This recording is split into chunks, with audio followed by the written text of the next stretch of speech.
Het is altijd te betreuren dat er een ongeval gebeurt, want elk ongeval is er één te veel natuurlijk. Wij kwamen allebei, de bestuurder van de auto en ik kwamen allebei van de linkerkant af. Ik mocht rechtdoor op het fietspad en de mevrouw die mij aangereden heeft, die gaf mij geen voorrang. Het is zaterdagochtend 10 mei als Jolanda de Jonge op de kruising bij de Van der Maalstedenweg en de Stationsweg wordt aangereden.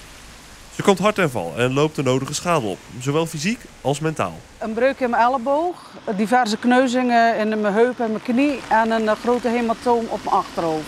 Ik blijf het constant voor me zien wat er gebeurd is en slapen gaat ook heel slecht. Ik word constant wakker omdat ik alles weer zie gebeuren. Het ongeval leverde op Facebook veel reacties op. Vooral negatieve kritiek op de vernieuwde verkeerssituatie was te lezen, onder het bericht van Omroep ZVL.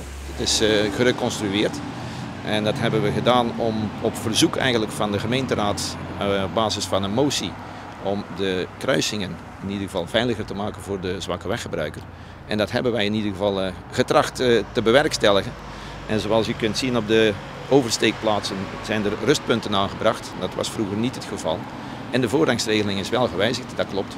Maar de nieuwe situatie is heel onduidelijk voor alle mensen.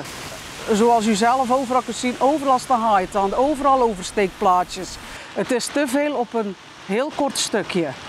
Ze hadden beter al die oversteekplaatsjes weg kunnen laten en een paar zebrapaden neerleggen. Van kijk, daar moet er gestopt worden en die heeft voorrang. Toch kan de wethouder zich er niet helemaal in vinden.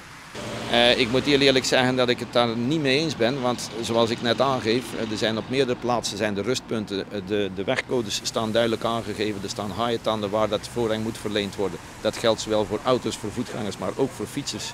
Voorrang werkt in het verkeer zoals het hoort te werken en als er haaientanden staan, dan moet je eigenlijk wel gewoon voorrang verlenen. Het is simpel als iedereen zijn eigen aan de regels houdt.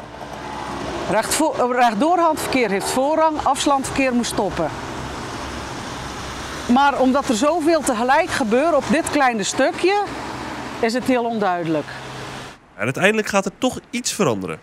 Nou ja, hetgeen wat wij al een tijd geleden in het werk gesteld hebben, dat is dat we de 30 kilometer snelheidsbeperking, die gaan we oprekken. En dat is uiteraard bedoeld om de gemotoriseerde voertuigen toch duidelijk aan te geven van doe het een beetje rustig aan. En zoals u zelf ziet, de snelheid is niet zo hoog, maar beter 2 keer waarschuwen dan een keer te weinig.